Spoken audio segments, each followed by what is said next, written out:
Hello, I'm Sarah Miller and welcome to Gallery Watch. Tonight we're at Buratti Fine Art for the opening of Windows to the Sacred.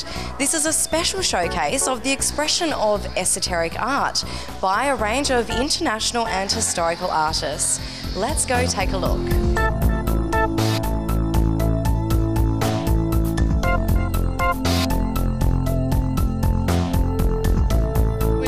To the Sacred, like as a title, I think it's kind of like using an artistic lens to look at, I suppose, a multifarious or, or a window into a deep personal or spiritual relationship with the self.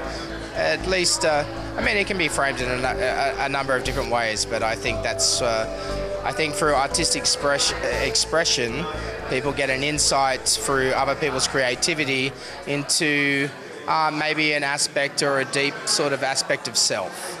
What do you think about the Windows to the Sacred exhibition? I'm really interested in it because a lot of my friends who are artists work in this kind of style. So it's really exciting to me that this has been taken to a slightly more upmarket gallery. I was particularly interested to see Danny Mellor's work because while I've heard of him, I'm not really familiar with his work. Tell me a bit about Danny's work. Seems as though he couldn't be here tonight. He's inspired by concepts of identity, society, but also what I tend to see in his work is also a bit of a dialogue with the concept of secret knowledge. So secret tribal knowledge, secret white man's knowledge via the Freemasons, and he's really using the model of esoteric art as in so much as Freemason symbolism.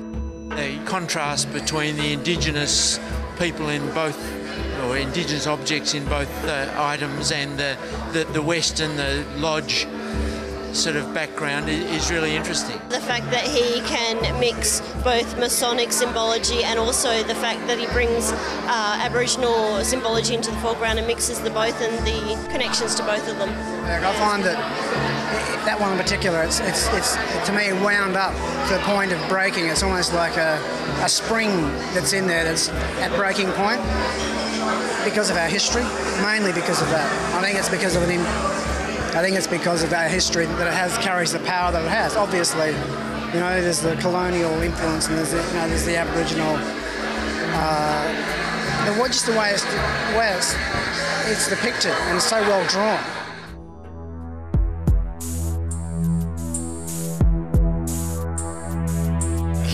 His work has been acquired by some major collections. We're actually quite lucky to have a work here at Traces of History, which was exhibited at the Art Gallery of WA as part of the WA Indigenous Art Awards last year. The coffin shape's based on the third degree initiation tracing board for Freemasonry, and as part of that degree, it's apparently more about death and rebirth. And this is the joy of esoteric art, to be honest. There's certainly a research end of studying the art and decoding the symbols, everything from the shape of the artwork through to the colour use, through to the individual items and how they're arranged. Everything is deliberate. I don't know what it means to be an occult artist, but I think the symbolism in the various items is particularly interesting, and I suspect we all read into it according to our own backgrounds and what we want to see in it. And in that way, I think it's broadly interesting to everybody. Well, I've already recognised some of the images in this one here from some pagan Wiccan texts that I know of.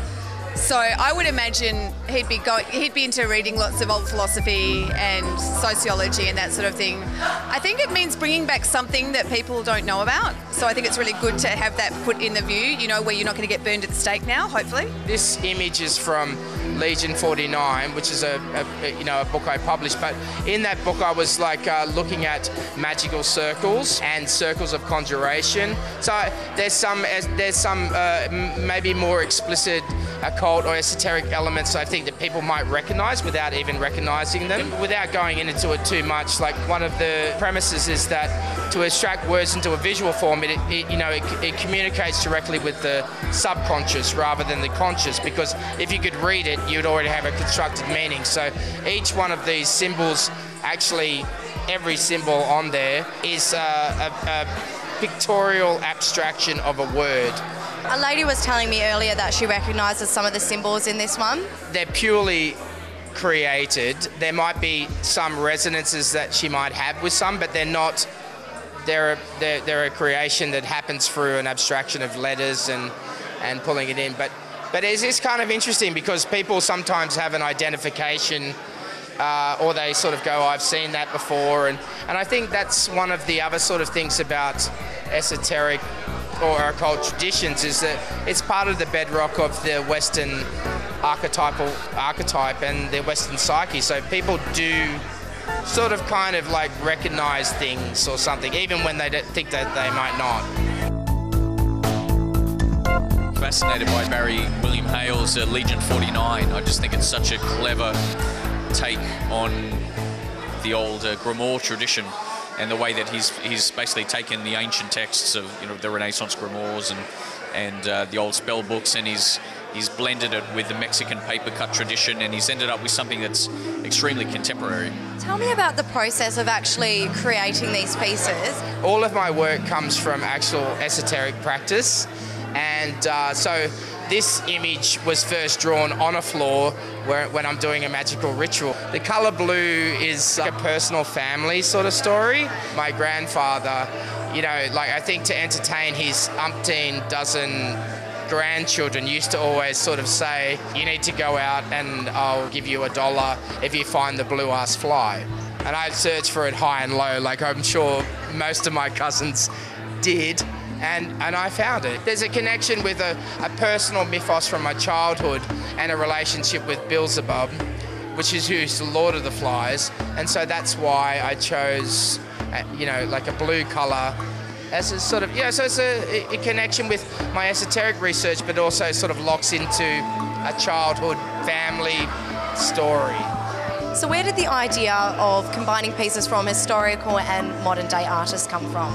It was a goal from the start to do that, but it really moved very quickly once I'd gone to Paris and I'd had a chance to view the 1920 Palermo collection of Aleister Crowley works, and it was just a very alluring opportunity because his work had never been shown in Australia before, and they'd just come out of quite a major exhibition, Traces of the Sacred, at the Pompidou Centre, and they were also exhibited at the Palais de Tokyo, which was one of the most highly attended exhibitions of the period. Getting the opportunity to get those and bring them back to Perth, well, that's the perfect finishing touch to an exhibition, being able to bring the historical works. But I think it's nice to show that esoteric art is not just a new thing that curators are picking up on.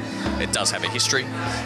So it was important to include a historical Australian artist, that was Rosalie Norton, and obviously an international historical artist, Aleister Crowley. But it goes even significantly further back than that.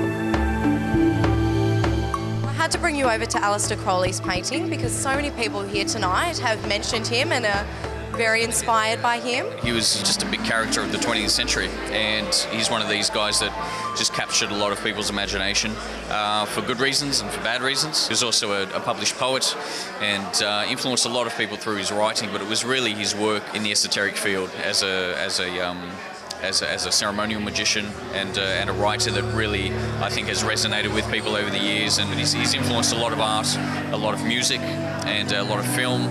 And his art is probably only over the last few years being rediscovered and being looked at again. It's not always the most technically precise. He was not a trained artist, but like a lot of artists of the period, he actually rejected academic training, and as did Gauguin at the same time. He was very sort of vehemently saying, well, you don't need to go to art school. Art isn't about learning composition from a teacher.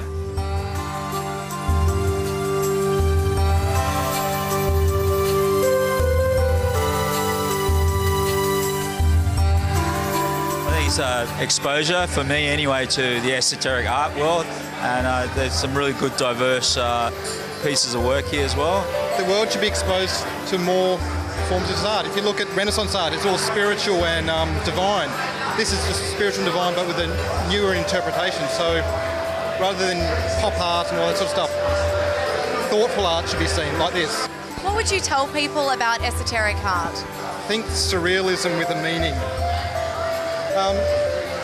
It's not necessarily directly figurative. It holds hidden ideas. People need to look at it and find that hidden idea within it. Do you have a particular favourite here tonight? It's either Aleister Crowley or Barry Hale. It's hard to decide between the two of them. Although all the work here is outstanding. I already own some Barry Hale art anyway, and I'm particularly fond of Aleister Crowley. And it's good to actually see his art in person rather than in books and stuff like that. Definitely come down here and have a look around. It's a real great sort of exposure to another perspective in art. So yeah, definitely worthwhile. Don't go away. We'll be right back with more Gallery Watch.